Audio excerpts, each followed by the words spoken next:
Jo. Shenmue 3, the reveal of unexplored 2.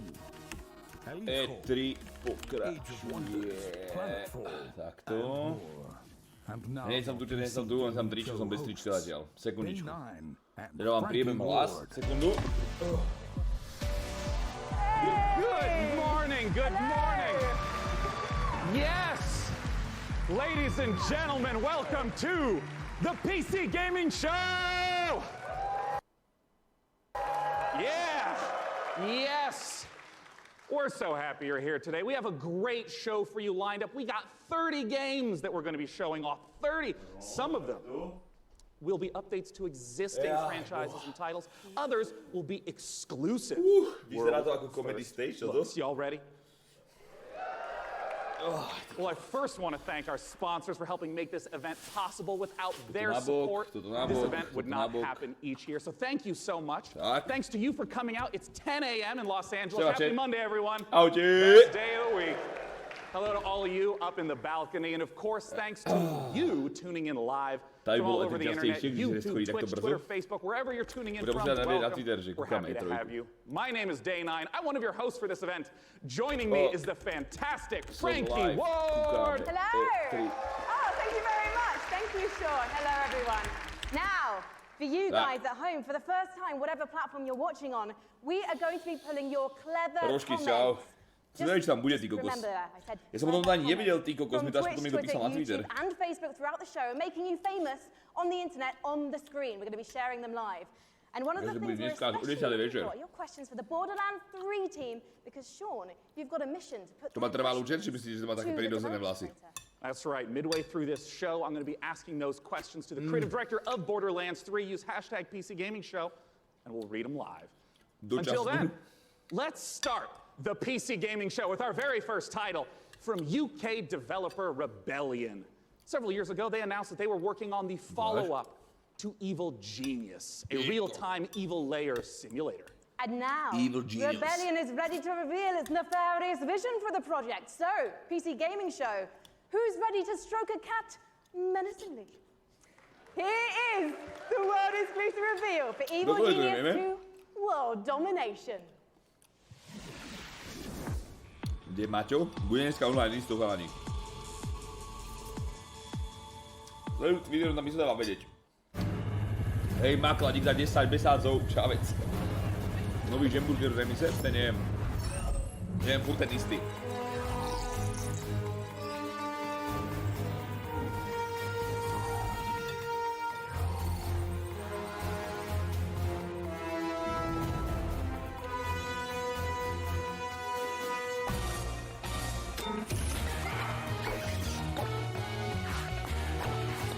To nechce ešte toto hrať.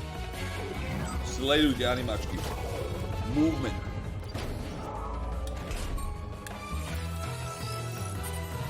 Žrem melón.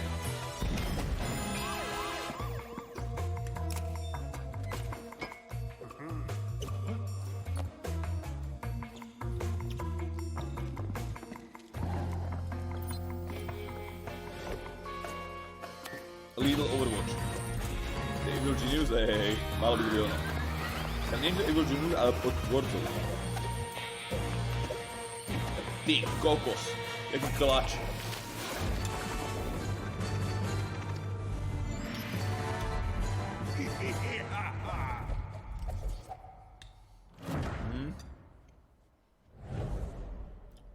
Nuda. Next.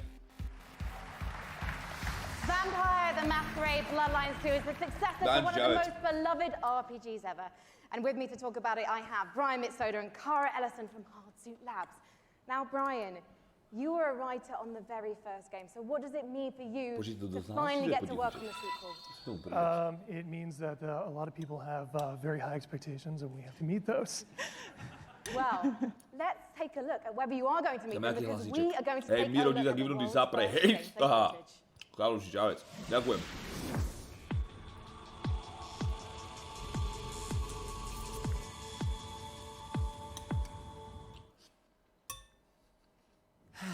I guess I have to be the one to tell you. You're dead.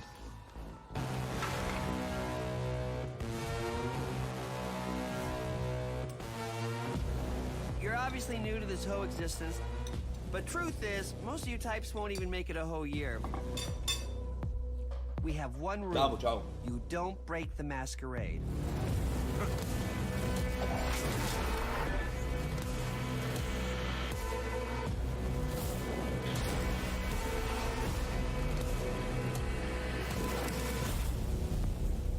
The city.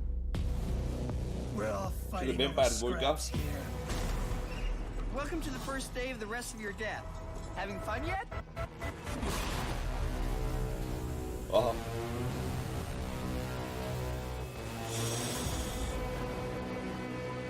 Vampire the Masquerade Bloodlines 2. Chod pome. Guys, what does it mean to be a vampire in this world? To je dobré. So in the Empire, what it is, it's kind of a darker version of our world, and the vampires kind of need to keep their presence secret from humanity. So the vampires are kind of staying hidden in the shadows while also needing to feed on human beings and kind of manipulating us in order to get blood. Fast, ty si nespravil vodičák jazdy na druhý pokus? Flashbacks to last year's show. Čo ti to jebe? It's not just a case, though, of sucking blood and filling up your health meter, is it? Actually, different types of blood do different things. That's right. Neverím. So the resonance system, which means that essentially vampires Nebudem skúšky, ale jazdu, tak jebe ti na hlavu. See the emotional resonance of human beings, like fear or desire, and then they can feed on those people. To ako kamoško, to jebe na to, zober si bicykel a maj píči. As human beings do to feel more kind of alive. And that UFC 239, tomu ver, koľkatého to je? And there were some really interesting characters in that trailer as well. What kind of relationships are we going to be forming with them as the player? Well, very fragile, very volatile relationships, very mature relationships. A teda v finále ja viem, koľko to dáš. And one thing that was really intriguing to me when I was learning about this game is you don't just get bitten and turn into Nosferatu, Dracula, or Brad Pitt. And to be honest, I think you should maybe put Brad Pitt into the game, because then I'm definitely playing it. You actually have to adjust your environment to becoming a vampire. So essentially, in the game, when you were made as a vampire, sort of very young vampire, a lot of other vampires are made at the same time in this thing called the mass embrace. And that means that essentially they're having a less lucky time than you in the world. You're having a relatively good time compared to them because they don't know what they're doing. They're going through vampire puberty on their own, and you might have a family, you might have, say, a wife and children, and you are morally objecting to drinking blood to survive. And so you might have a less good time, let's say, than the player is having. So you can find them throughout the world as well. And Brian, the first game came out in 2004. You've been waiting 15 years for this. Any pressure? Možno necháme až po E3. Tons of pressure. A dostaneme kúvať isto. But yeah, we're going to make it worth it. Well, you know what? I think there are people around the world watching this, and of course the audience here, and they all can't wait to play this game. Can you wait, guys? So I think you've convinced everyone here now. When are we going to be able to play the game? We're going Q1 next year. Fantastic. And when can we learn more? Kto ho obliekal? Ja sa obliekam ako kod, ale rukavice by som si tak nikdy nedala. Pozri sa. Good luck. Give it up, To čo mám? guys. Now, have you ever wanted to play Dwarf Fortress in space? Starmancer is a space station sim from Ominux Games and Chucklefish. After a catastrophe on Earth, humanity has launched a desperate attempt to find refuge among the stars. Your task is to manage a colony capable of sustaining life, crafting components, controlling colonists, and sending out crews to mine asteroids. But when you're living in space, there can be big consequences. Majster Jedi, díky za sabin starý, čau. Let's take a look at the brand new gameplay for Starmancer. Brášku, ďakujem.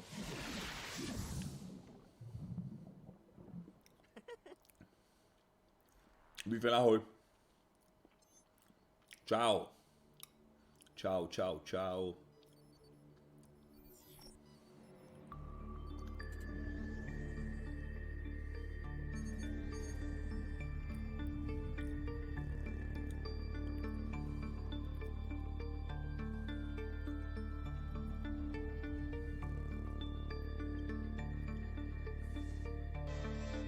Málo. Čo vám povedal, Nuke, nechci to ukázať? Možno do piče. A možno mu je nepríjemný, vieš, možno je, vieš, keď s tým človek v strese niekto má tak, že sa mu potia ruky. To boli veľa možností. To bol joke, ako samozrejme. To je fúk. Aj keby si tak kurva igli na ruku, tak mi to jedno.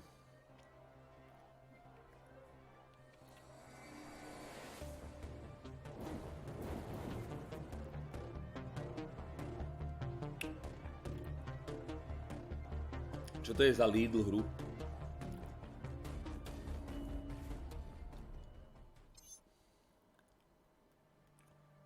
Cycle 12 failed. Rebooting. Cycle 13. Amantius 15. Čau. Dík, Ičko. Our next guests both started as modders. Ja dúfam, že sa vyjebú na Far Cry, alebo teda spravia nejakú bombičku ako kokot. A dúfam, že uhlasíte nový Assassin's Creed. From Tripwire, John Gibson, and from Torn A Banner, bude tam isto nový Ghost Recon. Hey, A Sean. uvidíme, čo ďalej. Tohto moderátora ja nemusím v Now živote I ináč vôbec. understand. Ten Both of you vľavo. started as modders, working independently, run your own studios.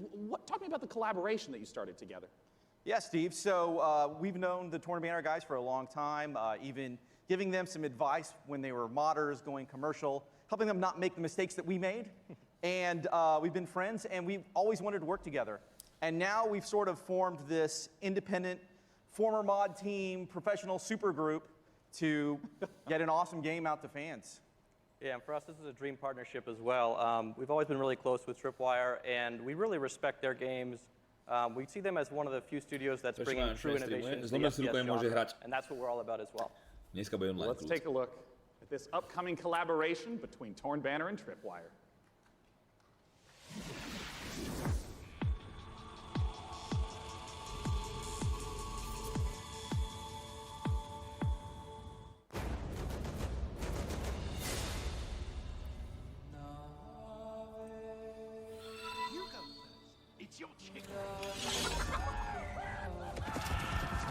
Mohli by oznámiť nejakú porádnu popiči RPGčku, nejakú fakt dobrú.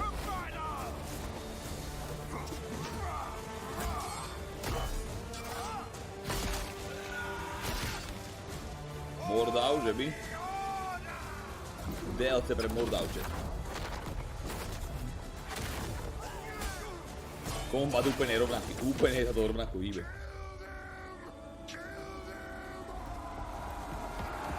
Aj zbrane. Chivalry 2. Hrali sme to vôbec na streame, alebo nehrali, kurva? Ani neviem. Kedy Ubisoft 22.00, viete, Slav dík za 14 mesácov, vydám späť, starý. Díkes. Ale však popravde, jednotka vypadala tiež podobne, takže sa asi Mordau inšpirovali. Chivalry 2, Steve. Well, Chivalry 2 is about bringing players into their favorite medieval movie battle scenes. And our flagship game mode, Team Objective, does that by having players complete medieval objectives like sieging castles, raiding villages, and yeah, you're not just going and standing in an area and then a bar fills up. You're, like you said, burning houses, killing peasants, you know. Yeah. Playing as peasants, getting killed. The Bloodlines 2 čo tu ukazujú čet, toto myslíte ten vampire, čo sme kúkali, či nie?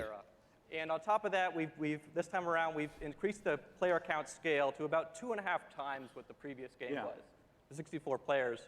And on top of that increased scale, we've added horses, which really allows us to add a lot of drama to the game and bring experiences like the Battle of the Bastards from Game of Thrones.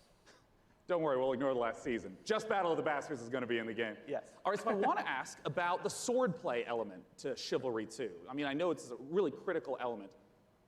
Yeah, and this time around, we've completely revamped. I mean, we really view what we're doing here as bringing a true sequel in every sense. Yeah. We've attempted to completely revamp the combat, movement, and animation systems so that every swing, every action of the combat feels readable and fair, and also has the satisfaction and the weight that you would expect when two medieval knights in full armor are clashing. Yeah, and it's very, very fluid and much more accessible than the previous game. And it's you know, the pace is so much quicker. It was what I really enjoy when I'm playing it. Yeah, and I wanted to ask about the fluidity, because in a lot of melee combat games, you hit a button and there's like a full animation swing, and then you sort of reset. It's kind of discrete, chunky times. I understand that in Chivalry 2, the swordplay operates differently. Yeah, we kind of think of it like when you're swimming, where you're kind of constantly using both arms. A core part of our focus this time around has been making it so that players can fight multiple opponents at the same time. Like 1-on-3, 1-on-4 situations. Exactly, because that's fundamentally part of the becoming the ultimate warrior fantasy and achieving glory on the battlefield. Well, I mean, I do have to ask, I'm talking about swordplay and mastery, but the original Chivalries, I mean, it's kind of like silly fun. Like, how do you balance the mastery with the fun element? Yeah, our goal has always been to make it so that players can take the game as seriously as they want to and also as silly as they want to. We know that probably about half our audience plays the game drunk, and we love that. At least half. Yeah. That's an important metric to track. And the game has a huge influence from Monty Python as well. I mean, in the over-the-top voiceovers, role-playing opportunities. I mean, the game is genuinely hilarious. As an example, you can beat a man with a chicken while quoting Shakespeare.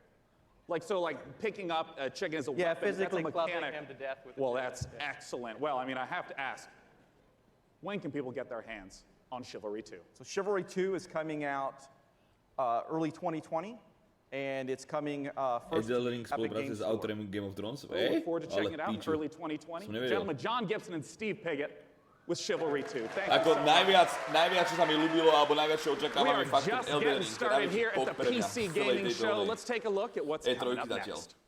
To vypadá fakt naložený, ty kokos, už iba z toho teaseru, či čo to je. You're watching the PC Gaming Show. Už iba to, ty kokot, temno do piče, má to byť najväčšie... Build a world for wildlife má to byť akoby Dark Souls, viac na RPG štýl a má to mať najväčší svet zo všetkých zatiaľ týchto vecí. Čo software spravil. And more trailers, interviews, and gameplay footage.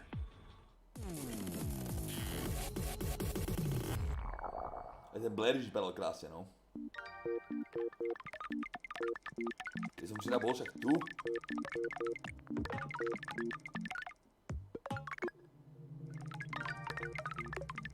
Blups. Blip, blip, blip, blip.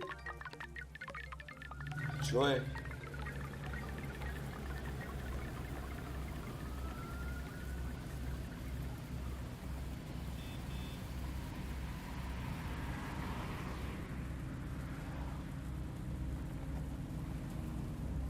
To je realita, chlapci, no.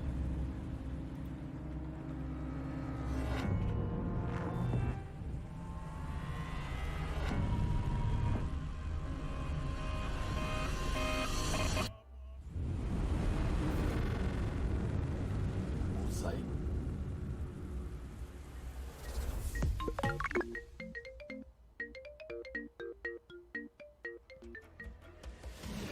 That was a brand new trailer for Mosaic, a dark and atmospheric adventure game coming later this year from developer Killbyte and publisher Raw Fury. So how are you guys enjoying it so far? There's been some swords, some space stations, vampire puberty. We're listening to your reactions to the PC Gaming Show throughout the entire broadcast, no matter what platform you're watching and ranting on, so keep them coming. Our next game is a ghost-themed multiplayer hide-and-seek game inspired by a popular mod. Charge up your proton packs and get ready for Midnight Ghost Hunt. Ukáž? To bolo dobre. Hide and seek game. No Bethesda bol úplne, že slabá konferencia úplne tento rok. When the night falls, there's only you and me. When the night falls, you can count on me.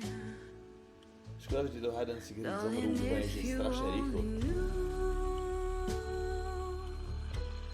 It'll make you feel brand new. So just tell me, where are you? I got a big surprise for you.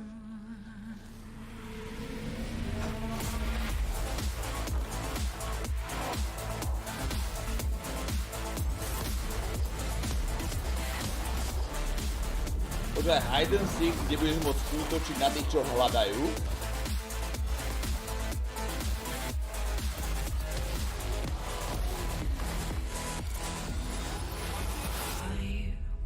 big surprise for you.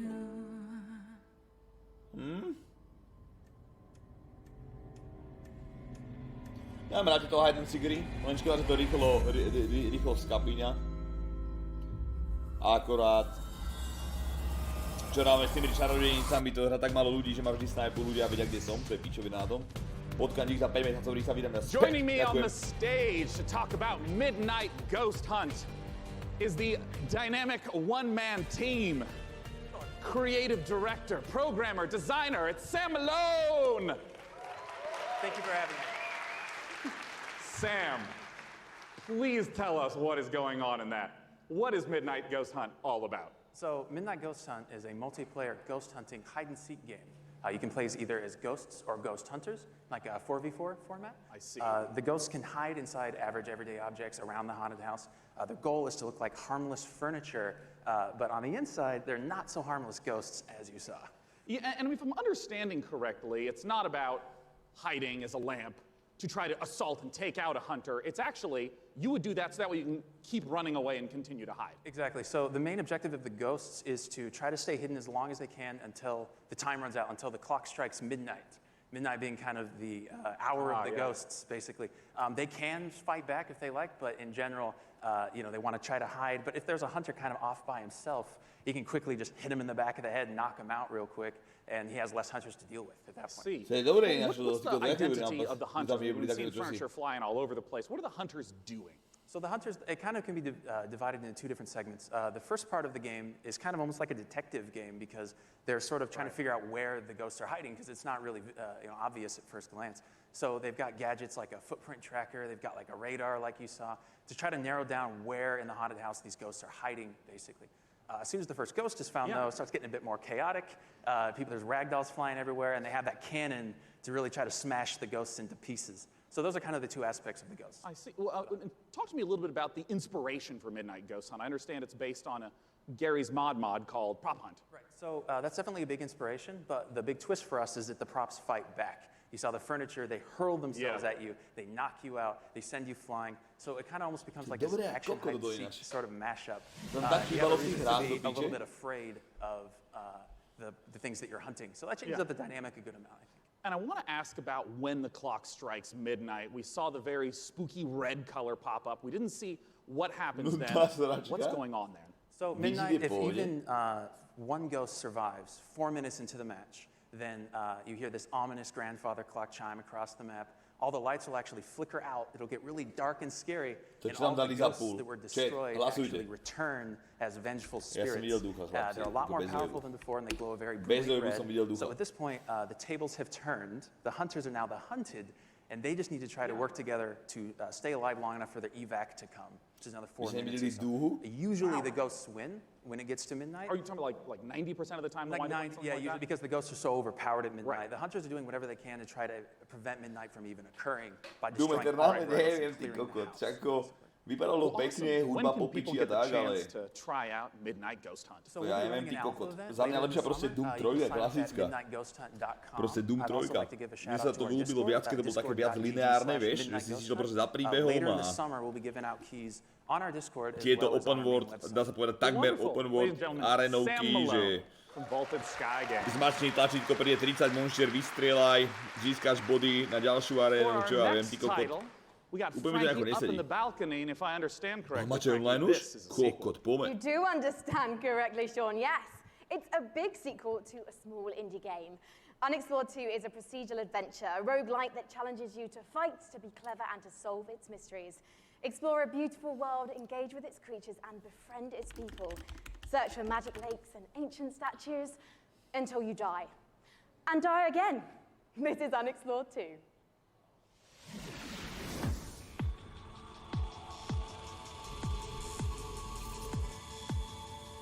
Hneď dostane report, neboj sa.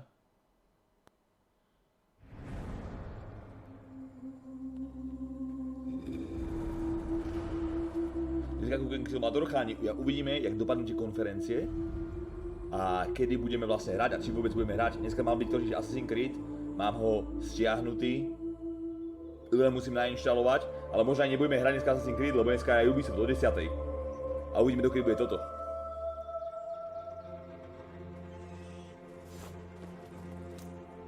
Takže možno dneska nehráme zas. Kouzáme konferencie mňa.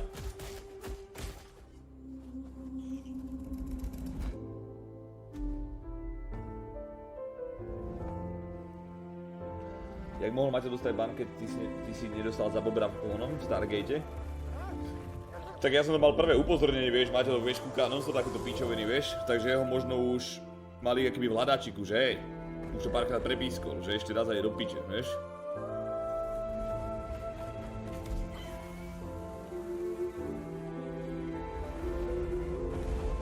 Takže platíme? Aby som tu s vami trávil čas, kamoško.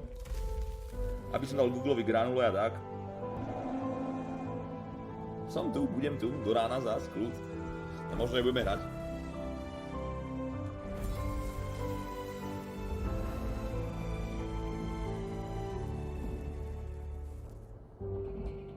To vypadá ako pekný než.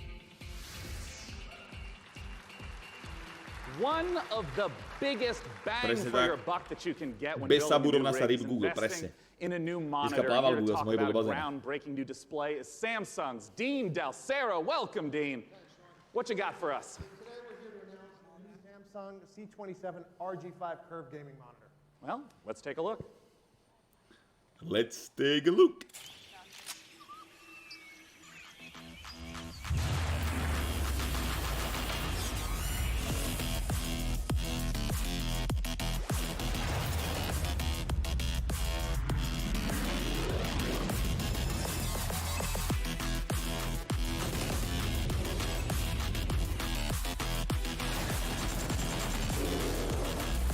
Ako zahnutý ty kokot 240 Hz Samsung ti jebe.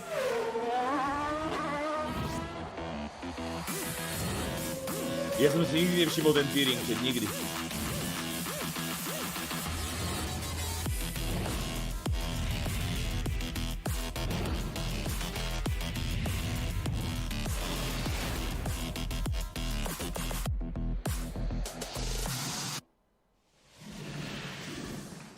Dean, we've seen the video, and I gotta start asking. Talk to me about those To by tak juicy 1500 € som zvedavý, koľko tam napália. A 240 hertz curved gaming panel. We believe it's a world first, so you have lag-free and tear-free performance. And we think that the curve, it's a 1500 art radius, is going to be a very immersive experience that you wouldn't get from a traditional flat panel. And I wanted to ask a little bit about some of the color specs. Sure, it's a 3,000:1 contrast ratio, so you get those deeper blacks, brighter whites, Right. and hopefully you'll see your enemies first before they see you in the dark scenes.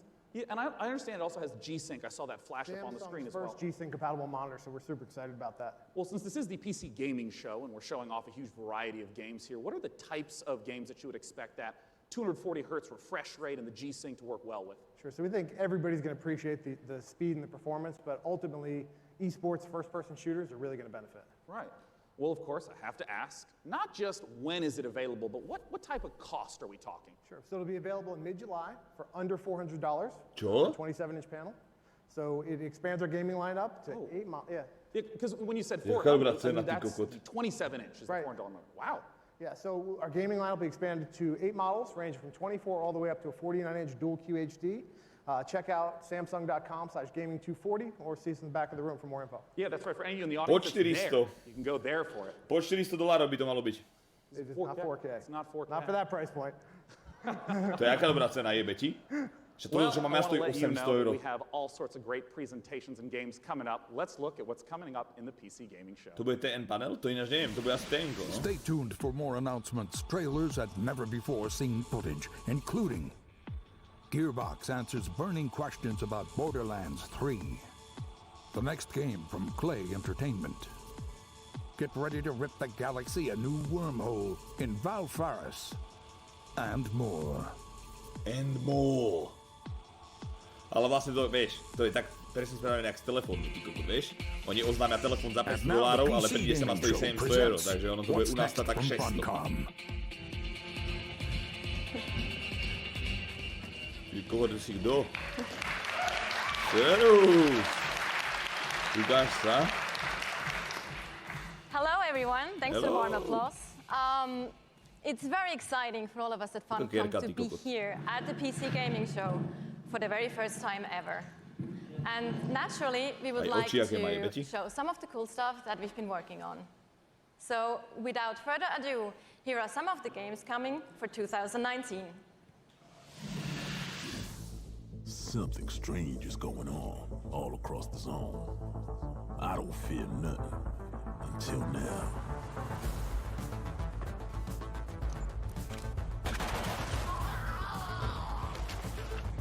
To je môj ročník.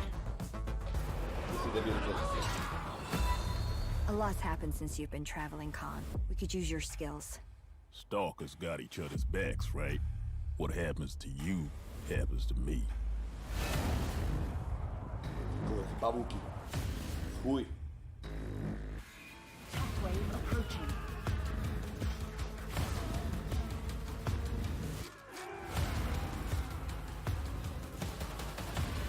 Ty kokos.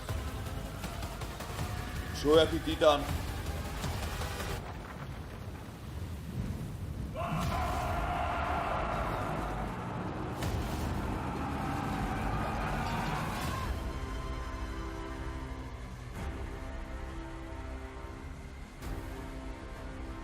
Of Madness.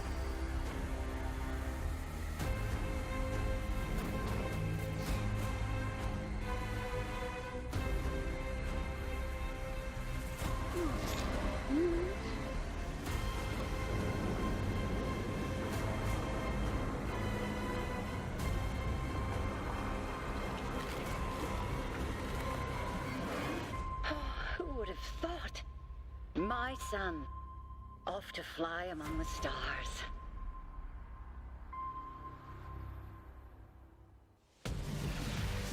Please welcome to the stage, Dead Space founder and director of Mighty Spinga Kingdom, Rita 36 rokov starý, 3 roky jak šéf, ďakujem. Díkyčko, brášku. So yeah, at Funcom we've been doing our own games for over 26 years now. But recently we had the great pleasure to be working with some other very talented developers and help them publish their games. And on that note, I'd like to introduce Phil Mace. He is founder of Mighty Kingdom, a studio out of Australia, who has been working with us on something a little different. Thank you, Natasha. So on April 1st this year, we put out a little trailer for something called Conan Chop Chop. And considering the date, it was perhaps no surprise that people decided that was an April Fool's joke. So, yeah, we have a little surprise for you. Check this out. Ukáž.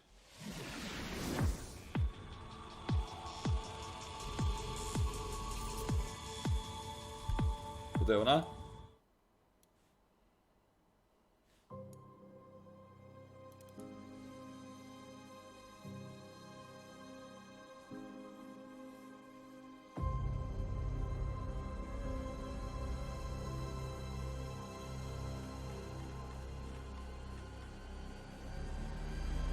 Rokov má, no.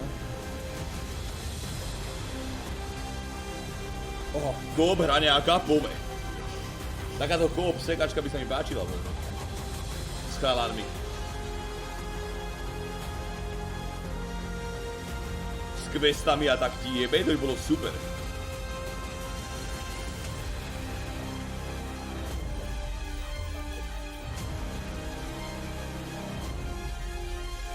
S kým by som ho hral, neviem. S mojím tieňom.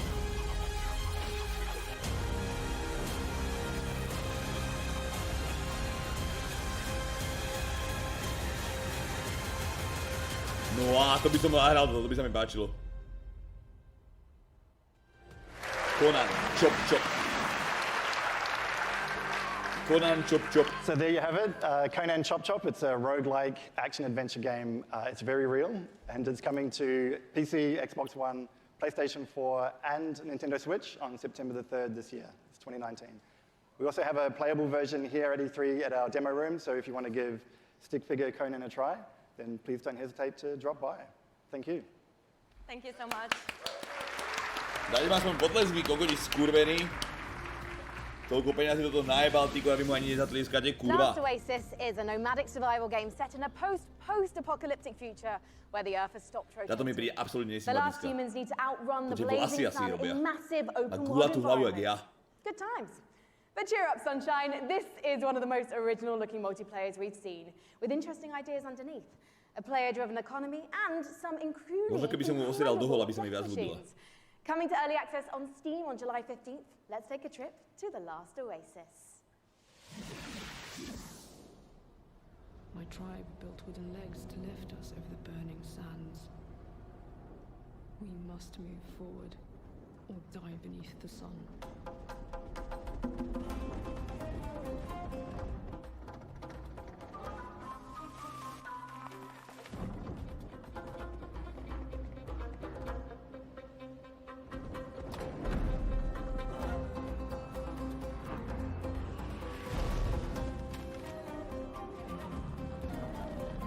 Čo je kurva?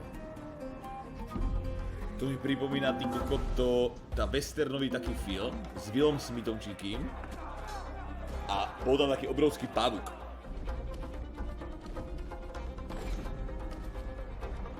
Wild Wild West, to je ono.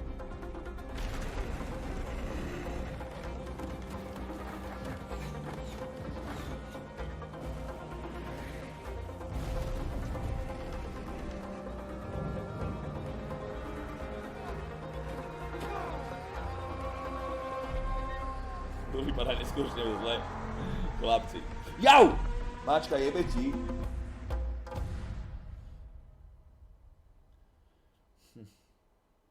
Kúsla ma do nohy mačka.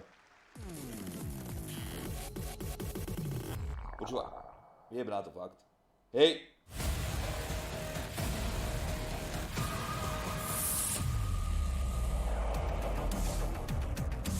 Že ty žiť nekrmíš, no jasné.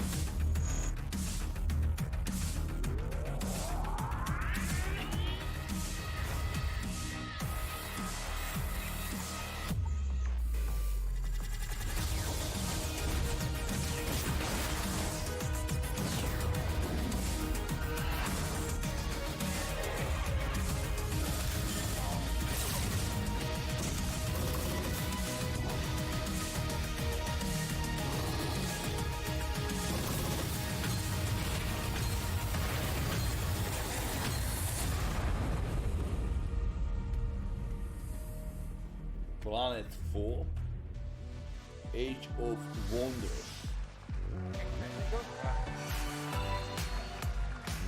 The name of the game is Age of Wonders Planetfall, a 4X strategy game, and joining me on the stage to talk about it is the game director Leonard Sass and principal gameplay developer Tom Bird. Welcome, guys.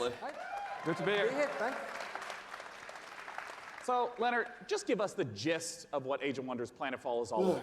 Sure. Age of Wonders is a turn-based strategy game where you play as one of the survivors of a shattered galactic empire. At the start of the game, you choose or create your own faction. And they include the Vanguard Expeditionary Forces, who are in cryosleep when everything went to hell.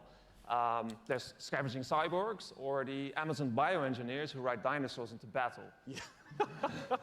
You know, I want to ask, because there's a pretty broad range of 4X strategy games.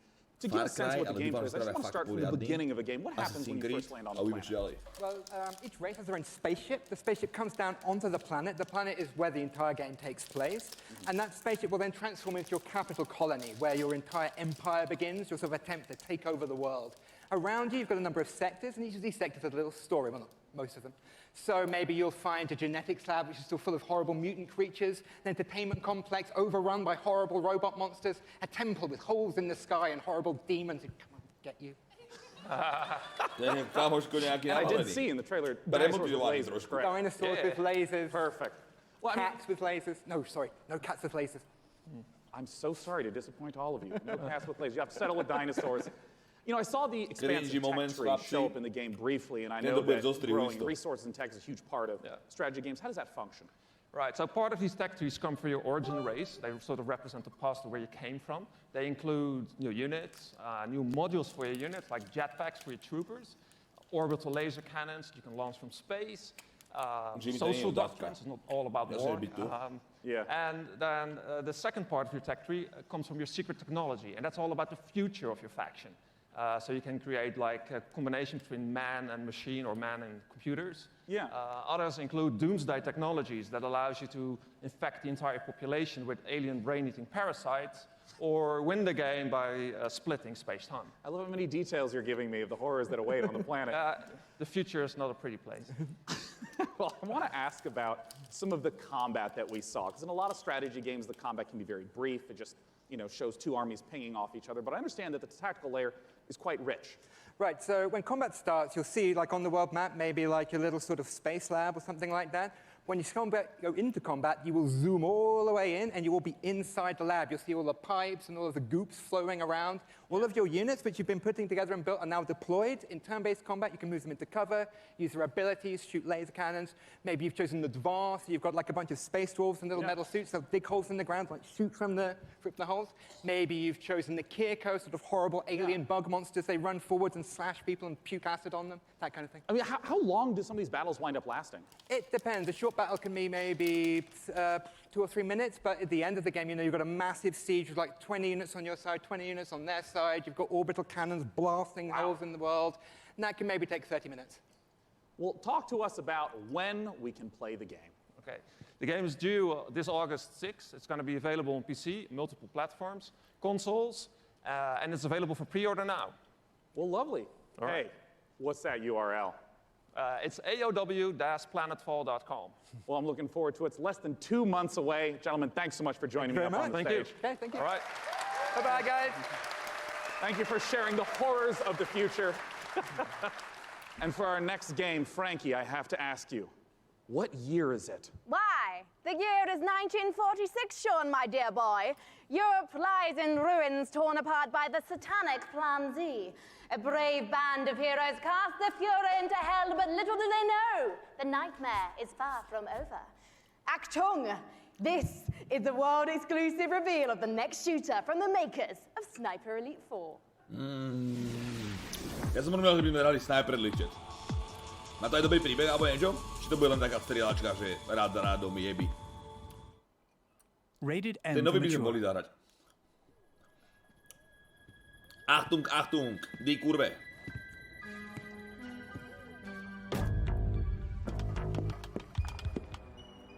V svojom prípade Miss Elite.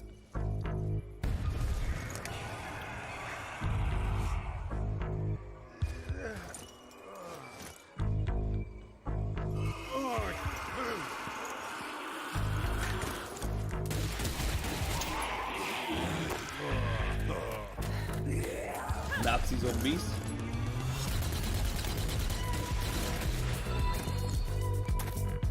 Taká hudba. Určite to?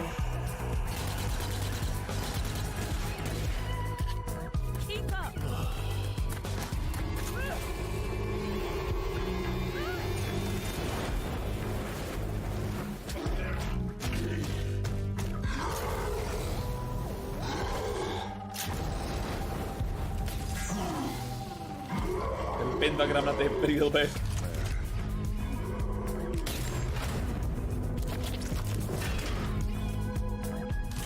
Ber. Dole.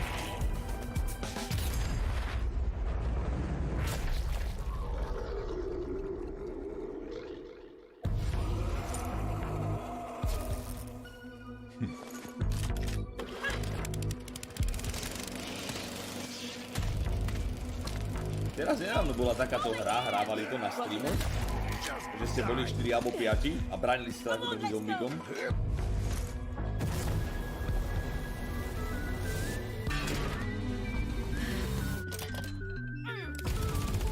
Left 4 Dead nie, nemyslím Left 4 Dead, myslím teraz niečo nové. World War Z alebo tak ďalej.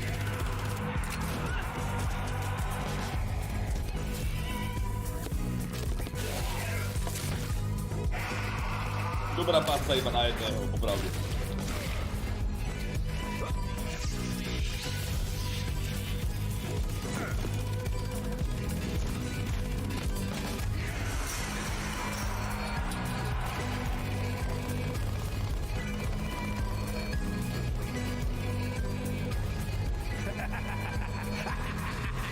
No, proste Adiny.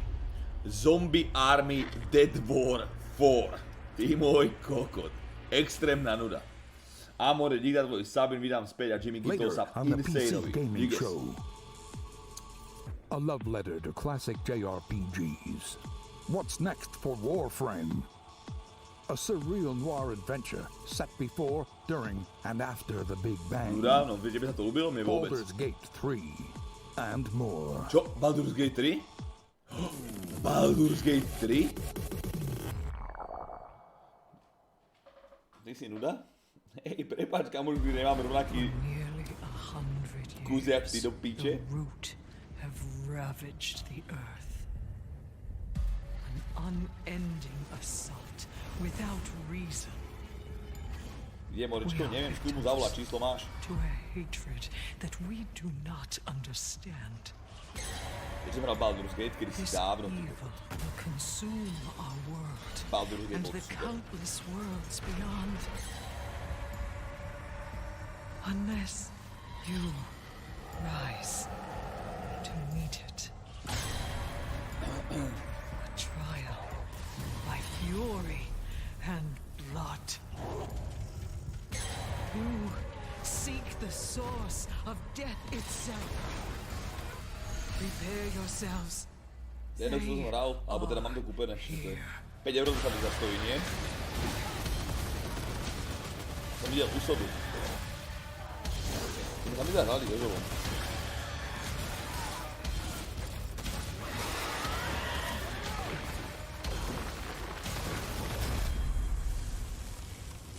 Remnant from the ashes. Nehrali? Ukáž mi to. Ale isto viem, čo to je. No, ja viem presne, čo to je. Nehrali to? Joining me on the stage to talk about Remnant from the Ashes. In that trailer, we got the chance to see so much new gameplay footage and new environments. Let's welcome the CEO of Gunfire Games, David Adams. So David, I want to ask right away, for those who are unfamiliar with Remnant from the Ashes, what kind of game is it? So Remnant's a co-op action shooter set on an apocalyptic Earth and across a bunch of cool fantasy worlds. And I mean, in that trailer, we got the chance to see a huge variety of different environments. Like, what are these different places? Who's the player in this story? So as a player, you're on sort of an Odyssey-like quest to save the world, and we really wanted to have a bunch of different cool locales that you go to just to experience a bunch of different stuff. And you start on Earth, but it rapidly changes very quickly as you get into the game. And one thing that we've talked about before is that replayability is a huge focus of the game. You could play through it 10 times and still be seeing new bosses, new monsters, new locations. How exactly does that work? Yeah, I think one of the coolest features of the game is the dynamic generation system. So we generate the maps, the enemies, the quests, NPCs, bosses, everything. You've built those all by hand, right? Yeah, it's all hand scripted, but the system takes all the pieces and stitches it together. So you might play the game and come into work and say, hey, I talked to a giant tree and fought a dragon boss, and I'll be like, I met a guy in a helicopter, an old guy in a helicopter, and killed a tree, and we'd have completely different experiences. And you just have to keep going through and eventually explore what all the possibilities are. Yeah, you can play the game over and over again to see the stuff. You can jump into your friend's world to experience the content in their world, and that's a big part of the game, just jumping in and seeing what you get. Well, I want to ask about loot, which is, I understand, a big part of the game. How does it function alongside this ever-shifting gameplay experience? Yeah, the loot in the game is all legendary items, and it's tied into the dynamic generation. So if you fight a boss or meet an NPC or get a cool, unique side quest, it generally coincides with a cool, unique item. It might be a boss weapon or a magical item or armor. So if you play the game and you get all completely different events, you'll have different equipment than I have. And in the trailer, I also saw that there were 3 people walking through these. You mentioned the co-op experience. How does co-op function in the world? So the game's full co-op from beginning to end. You can jump in at any point. And the game's definitely slower paced, more difficult. I mean, you will die a lot in this game. So awesome. There's a huge advantage to bringing your friends to come in there and help you take down bosses or fight off different events or just generally progress through the world. Yeah, well, as a big fan of Bloodborne and Dark Souls, I'm really looking forward to Remnant from the Ashes. What's the release date, and where can people go for more information? So Remnant's coming out August 20th on PC and Xbox and PS4. And if you pre-order the game now, you can actually get in early and start playing the game August 16th. Well, awesome. Ladies and gentlemen, David Adams from Gunfire Games. Thanks so much for talking to us about Remnant. And as we mentioned earlier, keep those questions coming. I will be asking on stage the creative director of Borderlands 3 everything you want to know. Doesn't matter what platform you're on, just use hashtag PCGamingShow. And until that time, let's talk about our next title. This one was announced 2 years ago at the PC Gaming Show here. It's a game from Clay Entertainment called Griftlands. It's changed quite a bit in the last 2 years. It's now a deck-building roguelike where you don't just fight, but you also negotiate your way through a broken-down sci-fi world. It's going to be available on the Epic Game Store in one short month on July 11th in alpha. Let's take a look at some of the footage. Zatiaľ nie, ani. Zatiaľ tam nebolo nič moc, také úplne, že bomby. Benajto dík za 48, hej, chat. Nejaký smiley face pre Benajta. 48 rokov supportu streamu.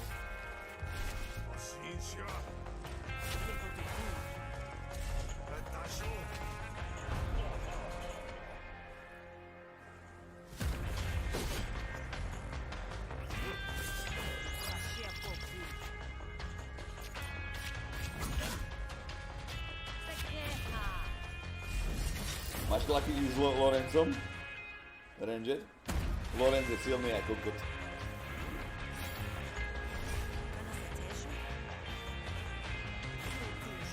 Jak sa menujem Maťo do piče už? Daj si Google Maťo, dvojsekundový a nájdeš ho. Nebudem ti tu hláskovať jak pičus.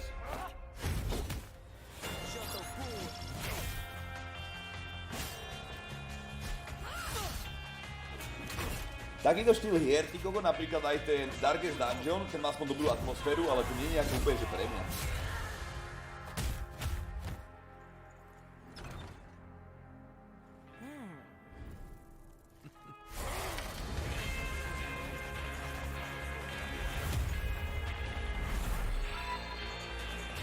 Deuterk. 4 mesáce, bráškov, ďakujem za sub, starý. Planet Zoo is the latest game from the makers of the brilliant Planet Coaster. Please welcome Piers Jackson and Lisa Bowens from Frontier Developments. Now, Piers, predstav si, koľko roboty za tým bolo, aký mali dobrý nápad, niečo také spraviť a Zoo is a new management asi to bude prepad, ak im to nezarobí, to čo to dodali. Building and looking after a modern zoo, and you get to look after the most authentic animals we believe you've ever seen in a video game. Each of our animals are unique. They have their own needs, their own desires, and their own behaviours. They interact with each other and react with the world you build around them. And today, for the very first time, we're really excited to show everyone here our gameplay video and to announce our launch date. Oh, fantastic. Let's buy the world's largest family pass and take a look inside.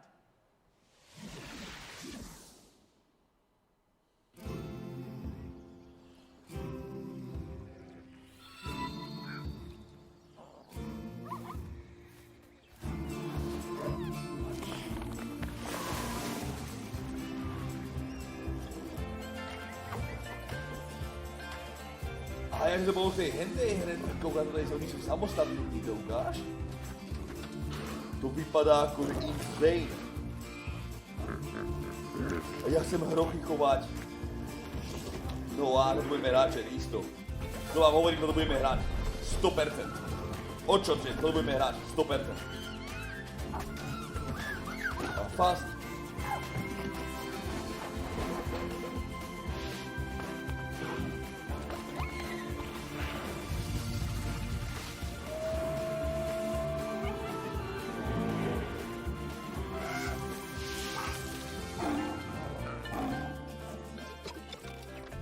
Planetu, chat.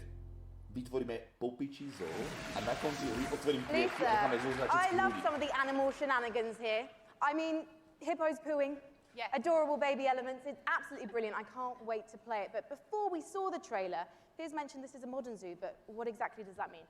So nowadays when you go to the zoo, you're not just going to see all the lovely, pretty animals. You go there, you want to be, you know, learning about conservation, you want to learn about the research that they're doing, you want to be educated, and these are all things that you're going to be able to do in Planet Zoo. And these ideas of the modern zoo is really what we take to heart, and we're going to be promoting the health and the welfare of animals as the most important thing to do. Tak nech to nehrám 20 minút jak pičus. When can we see more gameplay, and when are we going to be able to get our hands on it ourselves? So we're obviously demoing the game all this week at E3, but most people aren't going to be able to see that. So we've recorded our presentation. Lisa's done a fantastic voiceover for it, and we'll be releasing that onto Frontier's YouTube channel. That goes live this Friday at 11 a.m. Pacific time. Well, fantastic. I cannot wait to watch. Thank you so much for joining us, Piers and Lisa, everyone. Jaké cvičky má to, jak sa volajú hneď tenisky, že čo to má? We have a Také very v škole nosil na telo cvik, all také. the way from Japan. To si musel mať, ty kokot. kedysi to boli proste činy z tržnice a teraz to zobrala nejaká značka a predávajú to vo veľkom za jeby a kokot. Converse. That is right. Ladies and gentlemen, joining me on the stage is a legend of Japanese game development. It's Mr. Yu Suzuki. Yu Suzuki! In addition to being the brains behind the following games, Hang On, Space Harrier, Outrun, Afterburner, Virtual Racing, and Virtual Fighter, Yu-san also created the Shenmue series. And he's here to talk about Shenmue 3 right now. Take it away, Yu-san. この場に立てて光栄です。I am so honored to be here standing on the stage today. それと20年支えてくれたファンの皆さん、ありがとう。I just want to say thank you to all the fans supporting me for the long 20 years. Thank you very much.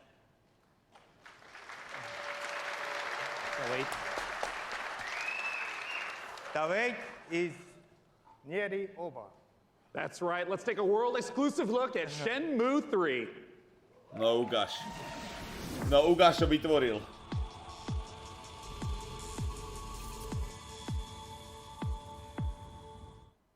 Honestly, I don't think your kung fu is strong enough. Grandmaster,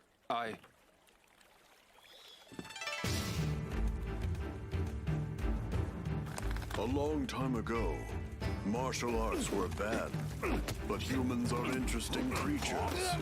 They practiced in secret, away from prying eyes, and became stronger. One even practiced atop this very boat. Nam Tren survived the ban and was passed on in this way.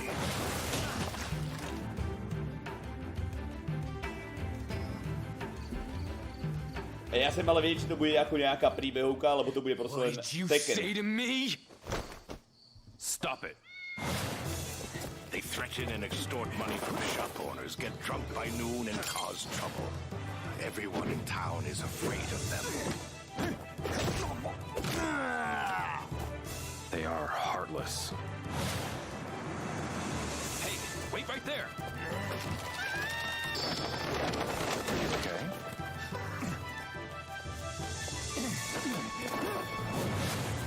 This is him, the Japanese guy who got in our way. Ty kokot, jaký naložený.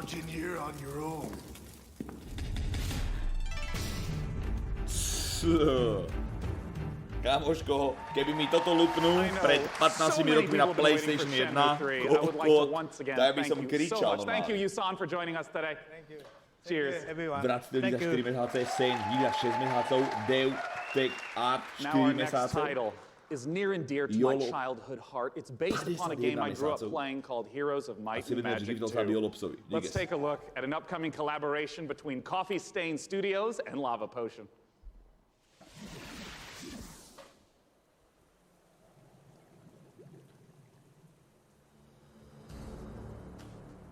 What? That graphics. The essence within you, it is who we are. In dead or in living, it's near and it's far. In human and and beasts of the land, it flows through the forest, it breathes in the sand.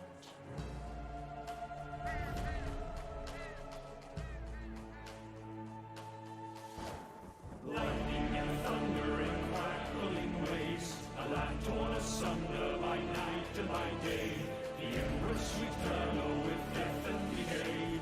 To march upon cities with frost and with fade. They gather the wheelers and build mighty walls. Počkaj, to ako bez ojebu. Bez ojebu to vypadá po piči. And grow out their essence you hold in your hand. Unleashed on them all, so in these final hours, we'll raise and rebuild to take back what was ours.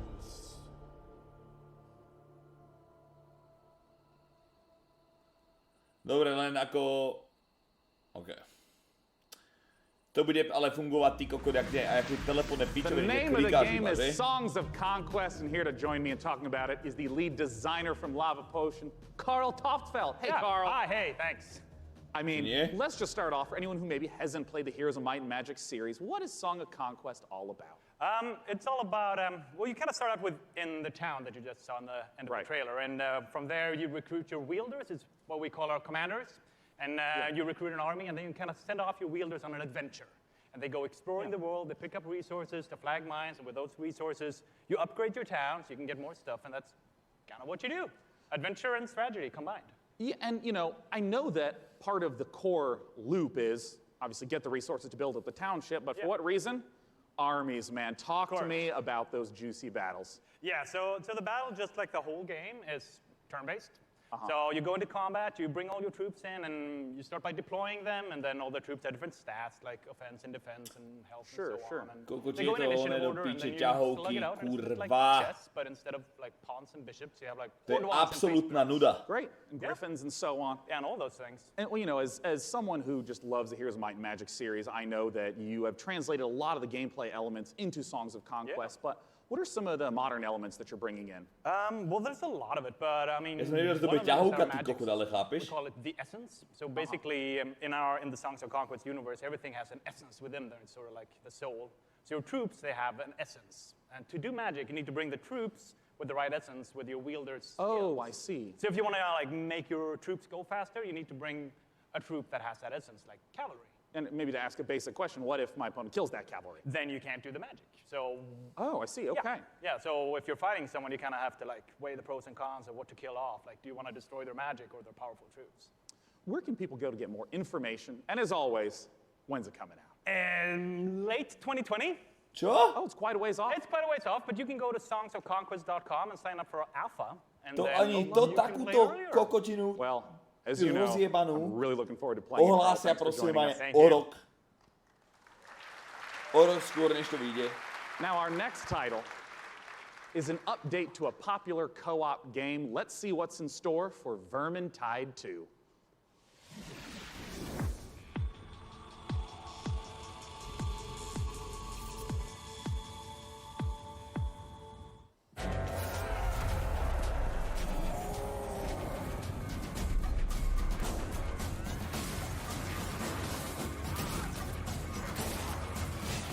Škoda, že tento Vermintide 2, alebo čo to je, že ono to je také, že fakt, že 2 hodinky, 3 a už sa to nebaví. Keby tam je niečo, čo by to ťahalo to hrať ďalej a ďalej.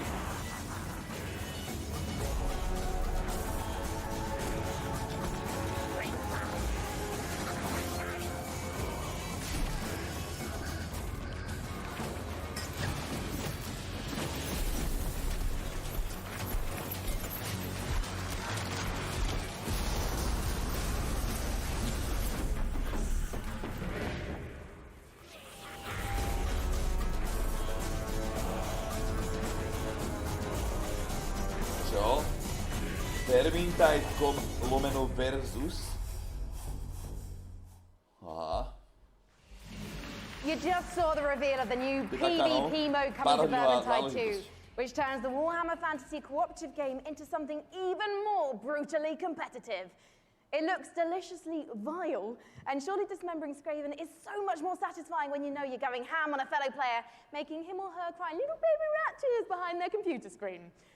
You can sign up now for the Vermintide 2 Versus beta at vermintide2.com/versus. In Per Aspera, you're an artificial consciousness orbiting Mars, whose ultimate purpose is to terraform the planet, starting from a single drone in your landing site and turning the planet into a flourishing second home for humanity. Courtesy of developer Talon Industries and publisher Raw Fury, here's the first Absolútne sa mi nelúbi, že je to niekto, komu sa ľúbi, akože by povedal, že koľko henta je, že nemôžem z nej pustiť zrak, že vypadá fakt dobre. As we all know, reaching the Red Planet was not humanity's greatest achievement. No nech viem, koľko ľudí má vkus. Transferring the complexity of the human mind to machines was. So they can succeed where we failed. So they can build us a home on that distant, dusty rock. Today, Amy reaches Mars and begins their mission. Gosh. Amy, are you with us? Of course, I'm with you, Houston. Jur Čoko, dík za tvoj Prime sub. Páne, dík. Pekný večer. Pekný večer.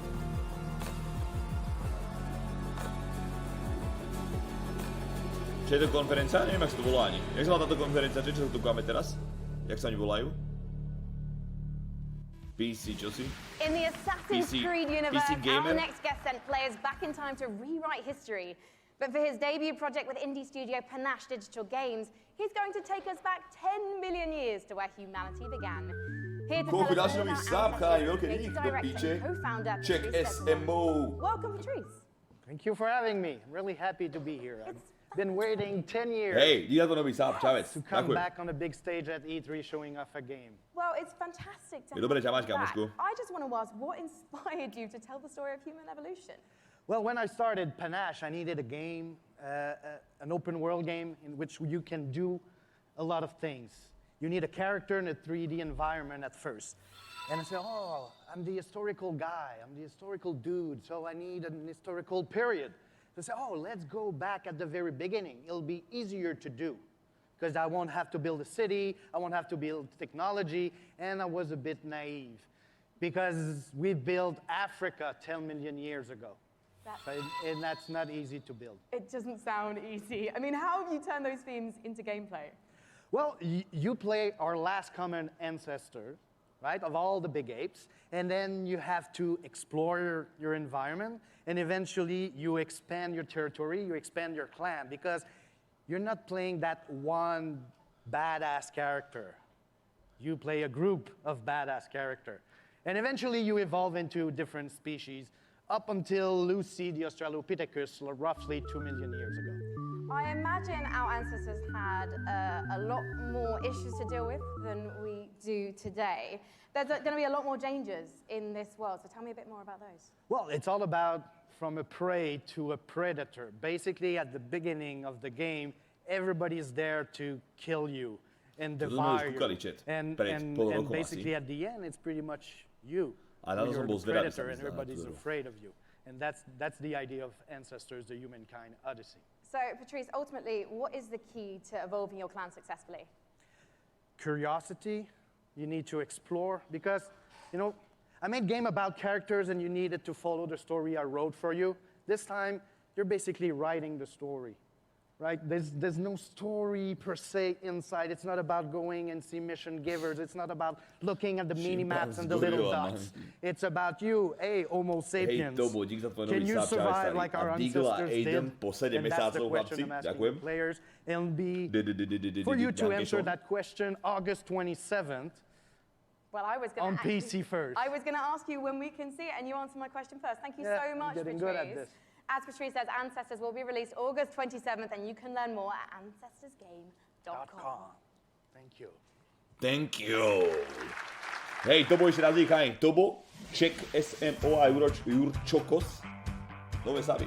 Tí blázni. Brand new subs.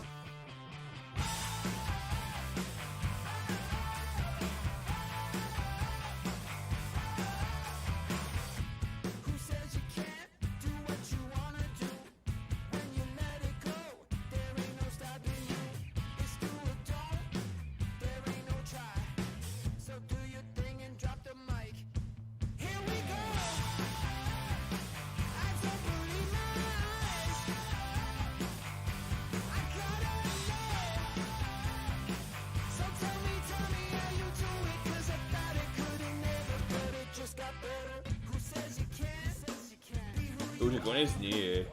Píčovina. Pauzička nejaká asi. Asi nejaká pauzička, nie? Red Dead Redemption 2 na kom, však koľko vám bude, by to ukázali. O 9. je AMDčko.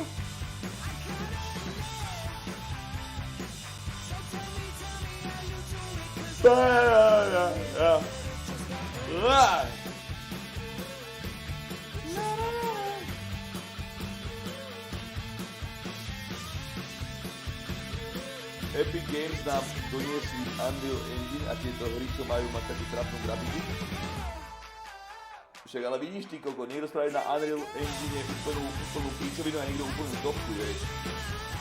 A rozmýšľam, či chceme kúkače AMD, ja by som možno AMDčko skipol a išiel by som pozrieť až Ubisoft. Možno nebudeme na to a ideme pozrieť teda úvod do Assassin's Creedu, ty kokot. To by možno mohlo byť pohodičke. Ten úvod by zrovna vyšiel asi prvá hodinka a pol. Ideme lúpnúť prvú úvod Assassin's Creedu, Brotherhoodu. Možno by sme mohli, ty kokot. Vydrž si zasviečím si. Hodíme tu trošku svetla. Do tohto života prinesieme. Len viete ako, v čom je problém? Že ja to mám siahnuté, ale nemám to akože pripravené. Takže budeme musieť akože chvíľočku vydržať. Chvíľočku, dobre. E3 Ubisoft 22.00. Teraz otváračka AC.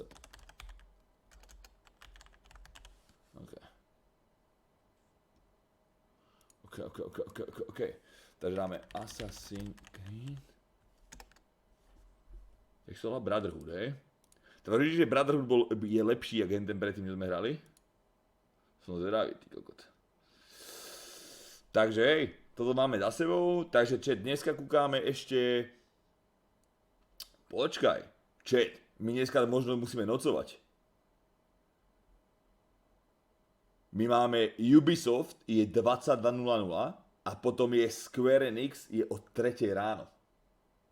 Budeme kúkať aj to, či nie?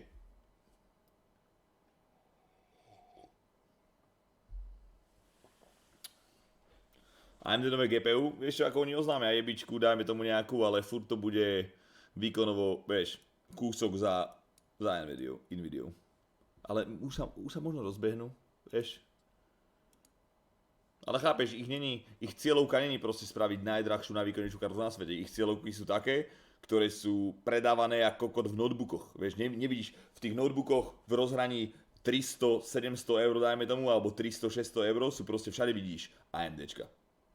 Chápeš? Takže oni ako sú zárobkovo činní a nepotrebujú sa jebať proste a non-stop tam lúpať proste granáty a výkony vo všetkých veciach. Baldur's Gate 3 nekúkáš? Kedy bude ukázaný Baldur's Gate 3? Pričom? Pozrieš si hru Nie, nepotrebujem. Daj mi pokoj. Vieš, čo potrebujem teraz spraviť? Takto. No, takže máme tu... Koľko môže zaberať Assassin's Creed Brotherhood? Mám tu dva totiž stiahnuté. Jeden má 3,35 a druhý má 7,03.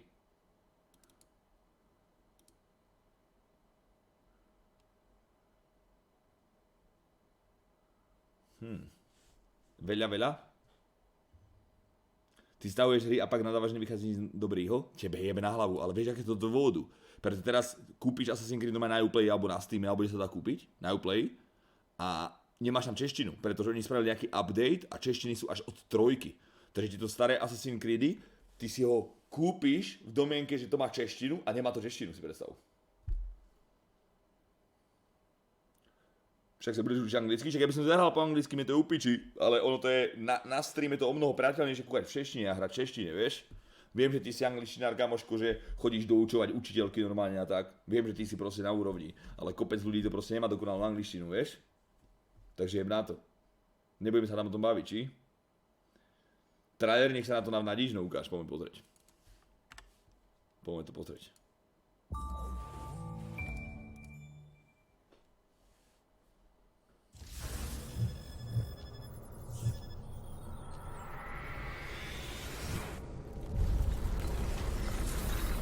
Tu sme ale videli toto, že? Málo!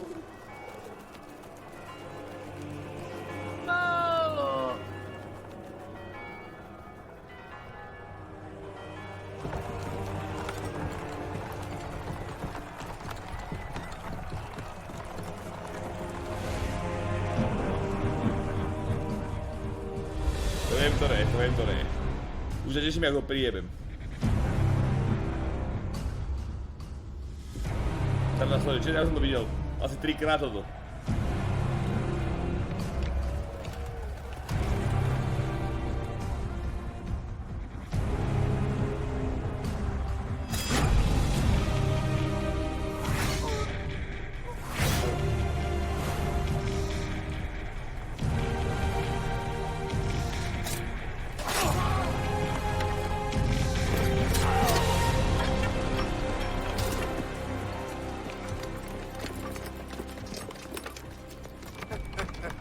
Ezio Auditor.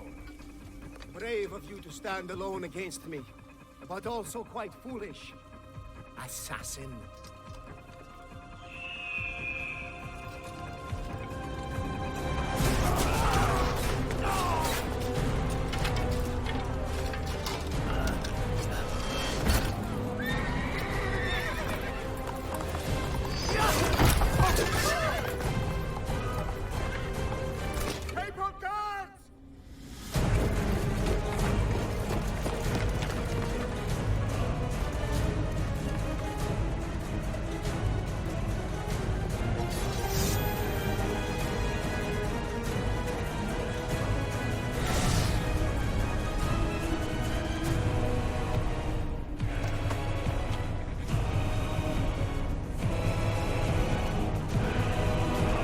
Hráme dnes, ale iba úvod. To hráme dnes, ale iba úvod. Idem sa pozrieť. Dobre, to hráme teraz. Ale idem sa pozrieť, či tá E3, tá konferencia sme kúkali, už skončila, alebo nie. Lebo niekto písal, že ešte tam nebol konec. Takže ako...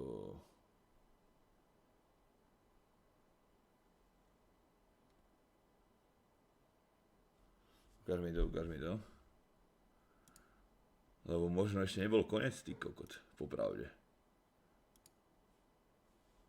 Či to ešte neskončilo, kurva? Či? There's been so much hype around Borderlands 3. What's the stuff you're really excited to be sharing this year at E3? Oh man, kokot, we talked about kokot. Well, this time we get to talk about Mose, and she is our gunner vault hunter, so she has a big mech, so it's one of the things. All about loot. We're talking about, you know, the different going to different planets, so a lot of stuff to talk about. Well, I mean, I want to start right off with Mose. Tell us everything you can. Okay, yes, I'll tell you everything I can. So Mose, again, like I said, she's a mech pilot. She has this big mech. It's called Iron Bear. She gets into Iron Bear. Yeah. You know, we have multiple action skills, which means that she can equip either a minigun or a railgun or a flamethrower. You know, if you want to barbecue your enemy, something like that. Oh, nice. You know, yeah, Mose is a terrifically fun character for us right now. Now, we've been excited to be collating a whole bunch of community questions. We're going to break them into two categories. First, there's a whole bunch of repeat questions that I want to make sure we get to right now. One of the big categories is about loot, because you've mentioned having a billion guns earlier, but what can you tell us about some of the other gear, the other progression systems in the game? Yeah, so let's talk about grenades, like one of my favorite things that we don't get to talk about a lot. So in the past, we've had grenades that they've had like one thing. They can bounce, they can stick to different things, you know. Yeah. This time, we're combining like all of those things. So for instance, the other day I was playing and I threw a grenade, and that grenade had a bounce, it would stick, an explosion would come out, and the grenade would fire guns as it was going through, right? So we have like a ton of different grenades that are in there. On to bol na plejku, sa mi zdá. Či si tam hral za toho... Halo? Shield where if you duck, that shield will extend out in front of you, you know, so just tons of different things that we have. Jak sa oni volali tie postavičky, on tam bol taký ten kokot, jeden bol taký cowboy v klobuku, druhý bol ten taký robot, ktorý vedel lietať. I also remember earlier you mentioned about artifacts. To by sme mali zahrať, ty kokot. So artifacts are, you know, we've kind of concentrated on like, Toy Story? Does the game feel fluid? Can I go slide into things? Can I jump? Can I mantle? Right. So when we were playing with that, we slid into a barrel, right? And the barrel exploded, and we're like, je také niečo? Well, that's kind of fun. Yeah. So why don't we do something like that? So our artifacts actually add certain things to movement. So for instance, you can slide faster. You can slide, and every time you slide, there's an explosion. We have something we call. Čo to trhá ten ich stream pojebaný? Je vám na hlavu? Second category of questions unrelated to loot. Well, there's going to be a single-player campaign. What's going to be happening after the campaign? What are some of the beyond the single-player, maybe end-game content that you can talk about? All right, in-game content. Okay, well, it's E3, so I'll give a little bit. So we have this thing what we call the Guardian system. So for those people who played Borderlands before, you might remember Badass Ranks. Badass Ranks, you can get, you know, it's basically kind of an infinite progression system that added to your stats. Yeah. We doubled down on that. We have what we call Guardian Rank. And Guardian Rank not only has that infinite progression, but it has skills and different skins that you can open up as you go through. And the cool thing about that is, like, every character that you play on that account gets the benefits of Guardian Rank. Oh, interesting. All right, last category we're going to go through, and then we're going to hit some rapid-fire questions. How do the boss fights in Borderlands 3 compare to Borderlands 1 and 2? I know those were big aspects. What How do you build upon that? Right, so I think of a boss fight, you know, like I'm an old school Nintendo fan, right? So I love huge boss fights that have like three phases and stuff like that. So now those people, you know, smart people in the audience know that we've talked about going to vaults instead of vault, right? And so there are different like huge boss encounters there that are just, you know, multi-phase boss encounters. We have like a lot of different mini bosses throughout the game, so a lot of different boss encounters throughout the game. Well, now I want to ask some really quick questions that should be yes or no, very brief. First from Castoray, how will you be handling multiplayer? Multiplayer, we will basically be allowing anybody to jump in at any time. Awesome. From MHL Animations, can I pet the gun? Great question. I'm not here to judge what you do with your gun, so you know, that's a personal question. All right, great. Sam Wiseman asks, is Maya's new companion a siren? People are asking the right questions. That's what I will say about that. Oh, you tease. All right, from Ironic Sanguine says, is Tiny Tina going to be seen fighting alongside the Vault Hunters? Yes. Nice. All right, I'm just going to blast through a couple more as fast as I possibly can. Right. What's the level cap at launch? 50. Will we get to see flak? Yes. Will we see golden keys and or shift codes for Borderlands 3? Absolutely. Will there be duels? Yes. Other kinds of PvP? Yes and no. Yes and no. Also maybe. And Perfect. Maybe, yeah.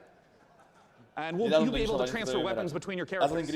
Absolutely, right from the start. Perfect. And when is the damn game coming out? Friday the 13th, 2019, September 13th.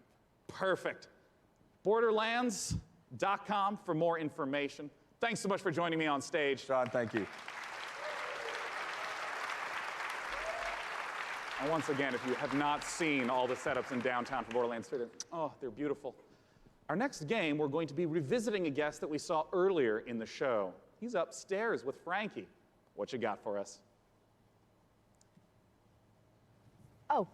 Oh, hi, we're live. Sorry. Hello, I was just, I was actually testing out my outfit for this weekend. I don't know, what do you think, John? I think you look really sharp, as always. Very sharp. Well, thank you so much. John Gibson, president of Tripwire. Thank you for joining us again on the show. Yeah, very busy man, yes. Yes. Now, last year, we revealed Man-Eater to the world. And can you remind anyone who missed it what the game's all about?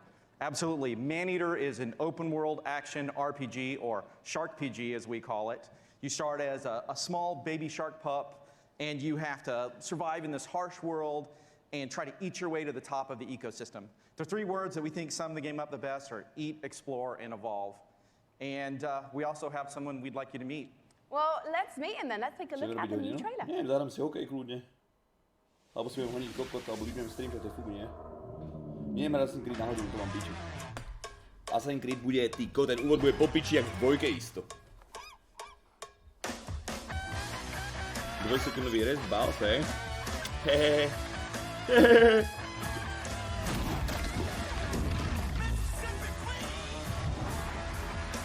Angel voice.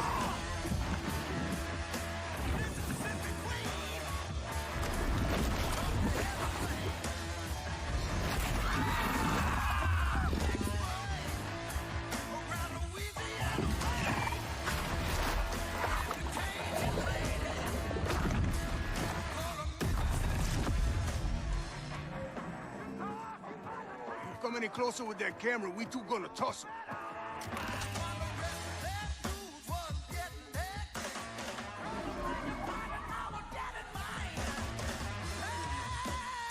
Man-Eater.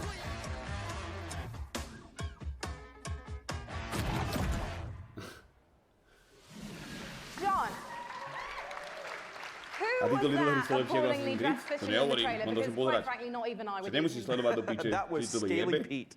And Scaly Pete's the villain in this tale. Pete is a best fisherman in the Gulf, the best shark fisherman, or he'll tell you he's the best shark fisherman. And he disfigures our baby shark at the beginning of the game and does some really nasty things. So he's not a very nice guy. Baby shark. Now, the story of Man-Eater is told through the lens of a reality show called Shark Hunters versus Man-Eaters. And it follows Pete and the player shark on its adventures. And you know, it's a really, you know, it's a very exciting way to tell the story. And Assassin's Creed, trailer, to be honest, John, it looks like the main goal of the shark is to just bite everything. Yeah, there is an awful lot of man-eating going on in this game. That is the name of the game. And but we like to think of the game as a shark-tastic fun action game. It's like GTA if you were a shark. But there's there is more to the game than just eating. So we spent a lot of time moving through the water, breaching out, and adding abilities to go up on the beach for an afternoon snack.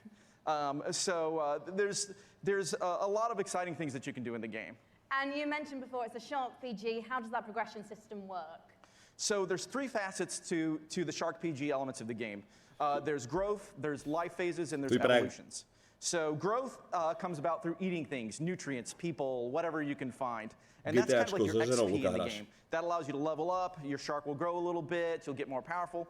And then at key phases that we call life phases, you'll make a big jump. So let's say you're a brooding teenage shark and you're about to become an adult. When you become an adult, you take a big leap in size, a big leap in power and capability. And then as you reach these life phases, you unlock evolutions that can be applied to parts of the shark's body. For example, you could get metallic teeth that allow you to shred boats, or a powerful tail that allows you to jump to incredible heights, or you could get mutated lungs that allow you to spend a little more time on the beach getting those afternoon snacks. Just really quickly, John, everyone's wanting to know this question. When's it coming out? So we're really hard hammerheading away at this game and trying to make it the most awesome shark RPG ever. We're not ready to announce a date, but we're pretty certain you're going to see it before the next PC gaming show. Well, I hope we do, John. Otherwise, I'm going to have to start biting people. In fact, I'm quite hungry at the moment, so I think actually I'm going to find an audience member because you guys look tasty. So I'll see you in a bit. I'm just going to have a snack. Thank you, John. Thank you. No to už hrálo Kajvem popravdě. Neviem, že s Maťom mám ban chalani, neviem dokedy. Dneska by mal mať unbana, neviem o koľkej. Pýtal, že okolo 5. bude stream, ale asi mu nedali ešte unban. Tak asi až neskôr. Koby za 10 mesiacov, pekne vždy za 15 mesiacov sabu, ďakujem pekne. Keď zvýhem na ladu, to netuším starý, ale kúkam nejaké pičoviny dnes. Nejaké Little Games a 22.00 je Ubisoft, no sa teším jak blázen. Erko, dík za 100 bitov, Rekvik 6 mesiacov, sub, hej Dave, 100 bitov, Doktor Posarve. Poslednou dobou sa mi veľmi ľúbi, ako a čo robí Ubisoft. Držím im palce, dúfam, že dnes uvidíme nový Assassin's Creed. You know, one of the absolute best parts about being sponsored by iWin for the PC Gaming Show is that I get to sit for this next segment and talk to you about Terraria. Terraria is one of the best-selling PC games of all time, selling almost 30 million copies. Part of the reason why it's maintained such popularity is the fact that the developers Relogic continue to add content. A teda staré tiež, ale ináč, jak spustili Let's take a look at their Far Cry napríklad po trojke, jak to odjebali úplne, 4 a 5 bola taká, že už slabšia, tak vieš, že tituly, ktoré sú silné, ako tak ich dojebávajú, absolútne. Uvidíme. Ale tie updaty, ktoré robia poslednou dobou a tak hej, klobúk dole. Toto vám hovorím, že nikdy v živote nebudem hrať túto hru. Nikdy. Neexistuje. Offline 2 mesiace a Skirtou 5, ďakujem. Budeš hrať ako prvný zmrde, neexistuje. Terrariu nebudem hrať nikdy. Na čo, keď to je Minecraft? A teraz bude Minecraft Dungeons. Jebe. Beyond Good and Evil 2, či budeš hrať? Uvidíme, chalani, uvidíme. Neviem ti takto povedať.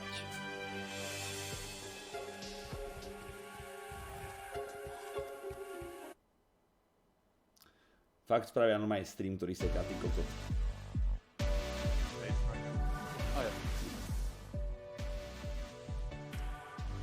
The next title that we're going to be looking at is a game that is the spiritual successor to Her Story.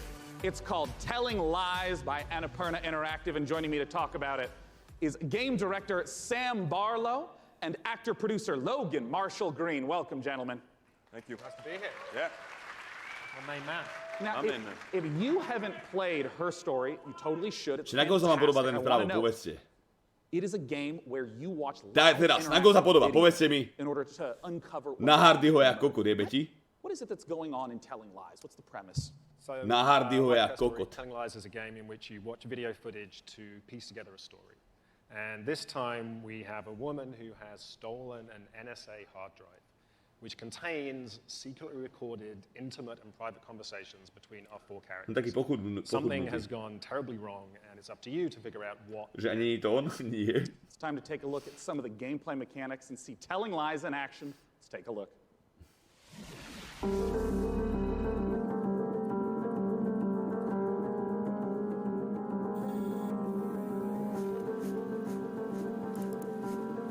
Videl som Barbie len z vlaku? No jasné.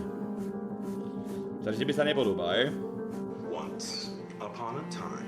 Nepodobá sa na ňo, že? Vôbec. To je halus. Ja som slepý, kokot, on sa na ňo vôbec nepodobá, čet. Ja som úplný idiot. You already know too much.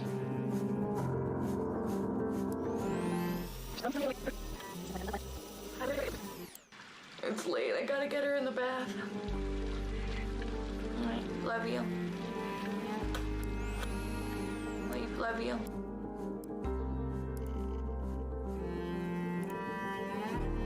I've only ever been Nepodobá sa vôbec. To je halus. It's with a Keby si normálne banajebal, kokot. girl I met when I was 18, but I was too young and naive to handle it properly. I guess I still carry a torch for her. Nepodobá, no. Which makes me a incurable romantic or underdeveloped emotionally. I'm a loyal friend. Loyal friend. A man died in my house at work. To je upgrade, ľúbil sa na to bude. Upgrade bol popiči. Poviem spoiler. Nekončí to proste šťastne a to bolo popič na tom filme, podľa mňa.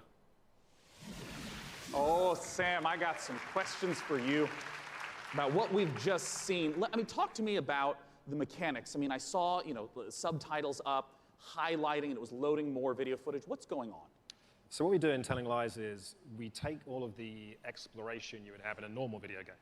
So all that walking around in a 3D world. Yeah. And we apply that directly to the story, to the footage itself. So you're going to be scrubbing around in these clips, paying close attention, and you're going to be picking up on the subtext, listening to names, people, places. And with that information, you're going to use that to nepodobá sa vôbec. find more clips. Resti si slepý kokot, on sa vôbec na ňo nepodobá, to je neskutočné. And it's truly like an open world video game.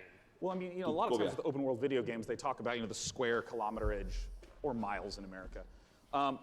What's the sort of scope that we're talking about? Like how many hours of footage? Kamoško, to bol Hardy a vedľa neho bol tento. Wow, really? Ty si ani nevidel to rozdiel medzi nimi, ty idiot. Chápeš? Ty mi hovoríš, že ja som slepý a ty si nevidel medzi nimi rozdiel, však to boli dva rozdielní ľudia, ty idiot, retardovaní na tej fotke. Bože, ty si tupec. Bože môj. Chápeš? On si myslel, že tento Hardy na obidvoch fotkách ten kokot. Well, I'm curious, Logan, as a performer in this kind of game, what is it like to actually try to have all the layers in there for each performance, also not knowing when a player is going to be seeing the specific footage you're performing? Well, it's definitely a non-linear open world game, but our approach and Sam's approach was not unlike a movie or a TV show, and we had to understand it A to B. And so for the most part, that's how we shot it. Obviously, when you're shooting a movie or a TV show, and in this case, a game, you're going to be shooting out of order, but we actually stayed pretty linear in how we approached the story. We went after it like all the other times we're actors. We just went after intention and what do we want, and we tried to make it as deep. It's got a lot of scope. Yeah. But we wanted to make it as deep as possible, and Sam is one of the best movie or TV directors I've worked with, so it was very similar. Nice. Yeah, look at you two. Yeah. Now, of course, I do want to stress to any of you, if you have not played Her Story, it's quick to play through. It's absolutely brilliant. Please check it out in the meantime. But we're, of course, waiting to find out, when can we play Telling Lies? Very soon. Very soon, I promise. We'll have a date soon. Right now, you can go to Steam. You can wishlist it on Steam. We all love Steam. And yeah, very soon. We'll be showing a little bit more during E3. Prečo very soon? Nevieme povedať aspoň približne kokot? Very soon do piče. As soon as humanly possible. Yeah. Well, Sam Logan, thanks so much for joining me on stage. Once again, Telling Lies. To musíme ľúbiť, že to keď príde. On the balcony, Frankie's going to be talking to us about a game that my friends year after year after year keep telling me I have to play because of how much they've improved it. Frankie, what's going on with Warframe? Well, one of my favorite parts of last year's show, aside from being upstaged by a giant duck, was getting a glimpse at the future of Warframe. And here with the latest look at the next expansion to the universe is Space Mum Rebecca Ford. So, chat, behave yourselves, please, because Mother's here. Now, Rebecca, what are we about to see? We're going to take a look at an amazing trailer that our team has put together. A lot of our players have been waiting a year for a look at what we've been calling Railjack, so it's about time to, see what we've been doing. Yeah, let's take a look.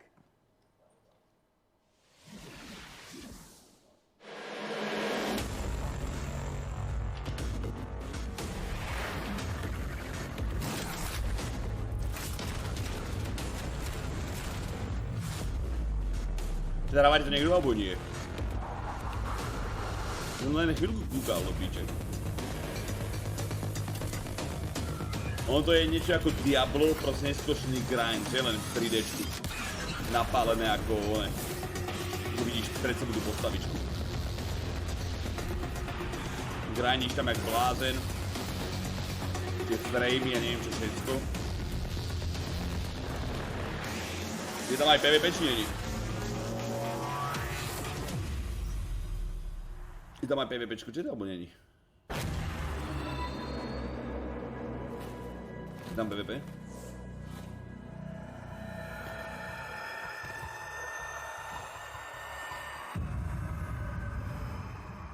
Ale myslím, že tam je také, že tam môžeš si zaplatiť tie veci, že? Že sú tam blázene nakúpení nejakí.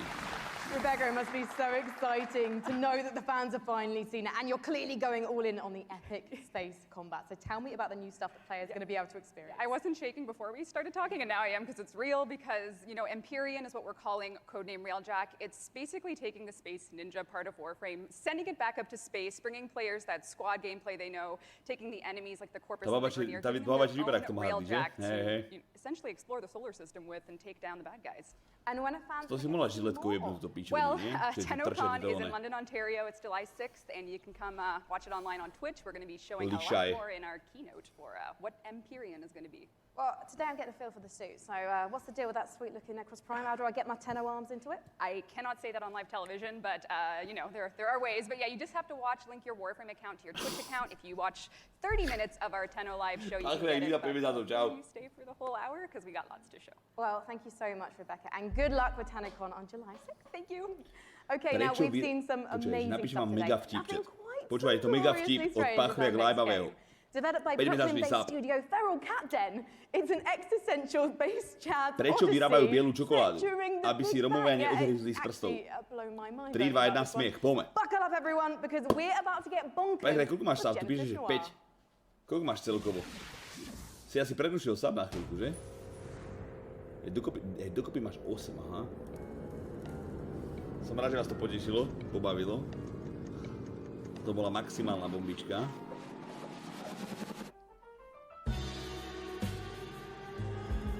Peter, Vanelu nedáš aj ty? Ja nemám prístup k do Vanely, mne ju nedali. A normálne mám také nervy na to, ty kokot, že keď to príde ten klasik, ja neho nebudem hrať. Iba len strúcu, že mi nedali tú betu skurvenci.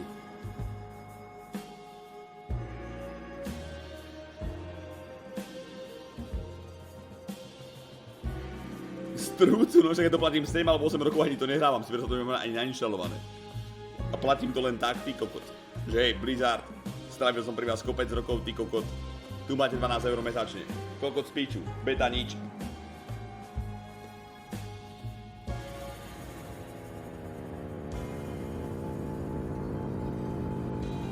Víš, koľko to tak ľudí hraje? Asi kopa, že?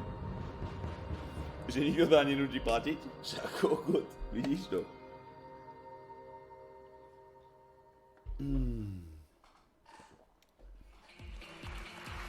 Genesis Noir, just beautiful, stylish art. The next game we're going to take a look at is the twist on the stealth genre. It's called El Hijo, where you play as a 6-year-old trying to escape a monastery and find your mother using toys and tricks to avoid monks. Let's take a look at this gorgeous spaghetti western-inspired project from Studio Handy Games.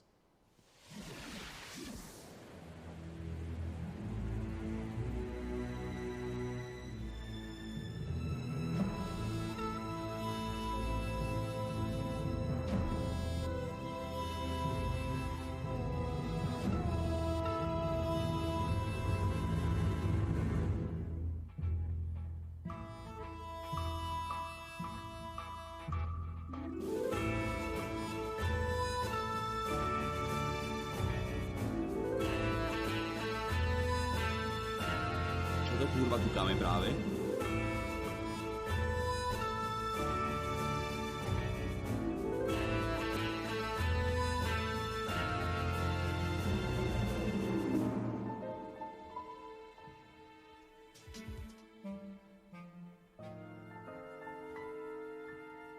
Na túto hru treba 100 IQ, to ty nemáš? To je pravda.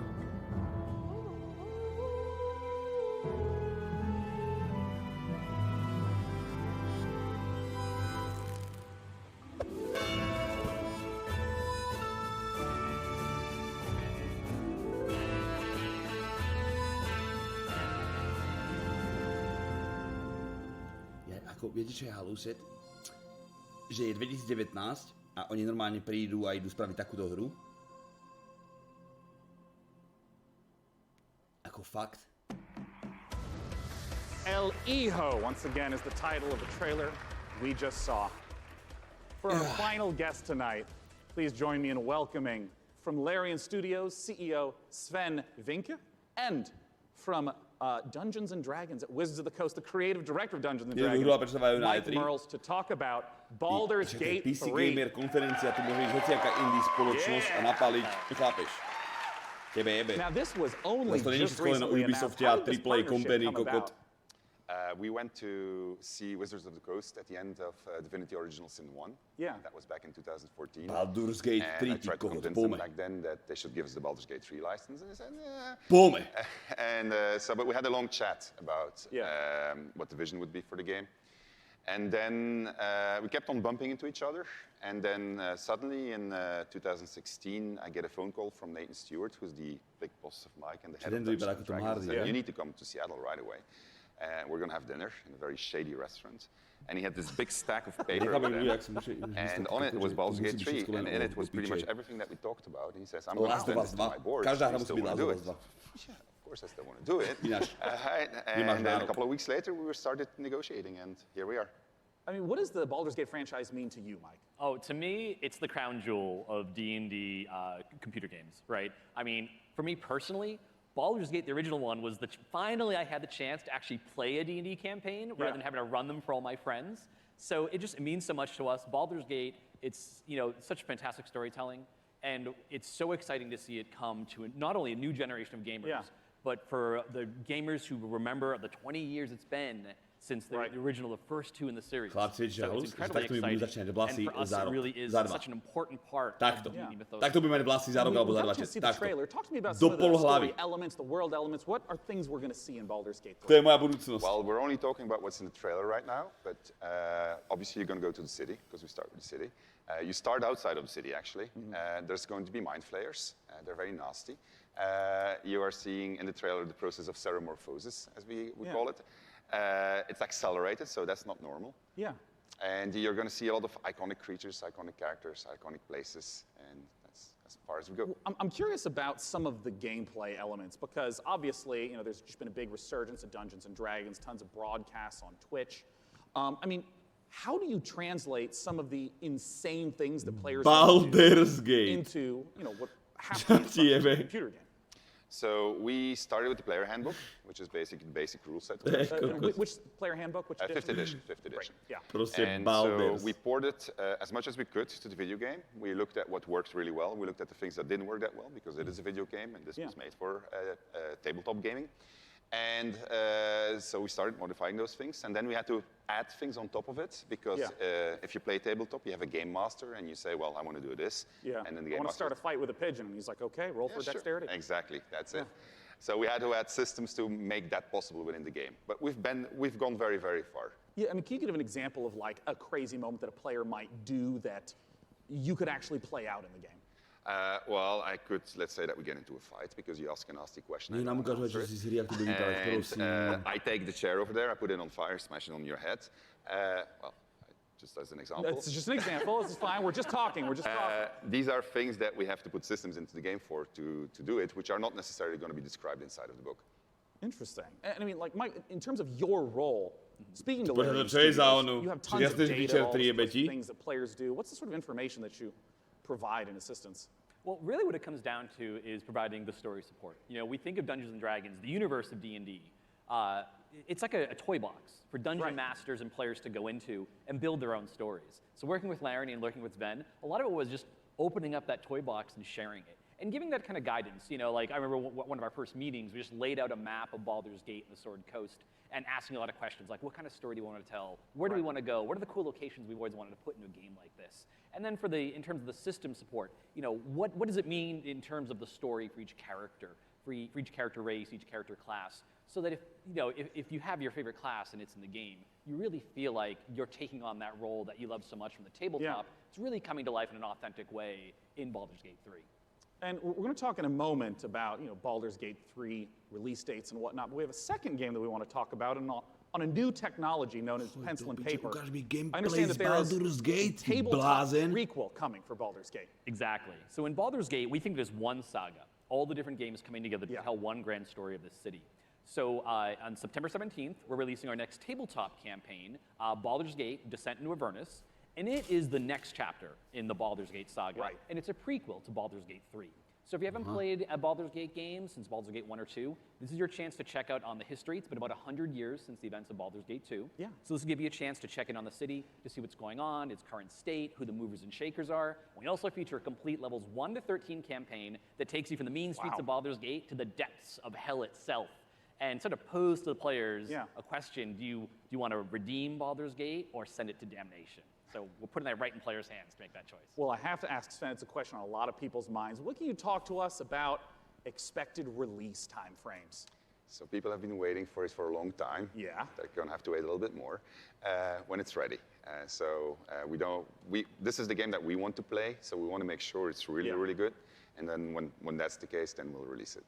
Well, I know a lot of people have been waiting a long time. And I think I speak for a lot of people here when I say, take your time. If the Divinity Original Sin games are any indication of the quality, it's going to be fantastic and worth the wait. Gentlemen, thanks so much for joining me on stage. Ale aspoň pekne, že vieš, aj keď nevedia proste kedy a tak, ktorí to prišli ohlásiť, že hej, fanúšikovia, týko Baldur's Gate 1, 2, neverím to nájde 1, 2, týko, hej, príde Baldur's Gate, poďme. Bring up on the stage the fantastic Frankie Ward. Come here, Frankie. On to nie je taká stream-friendly game, on to je také, že strašne veľa textov a tak. This audience has been absolutely fantastic today.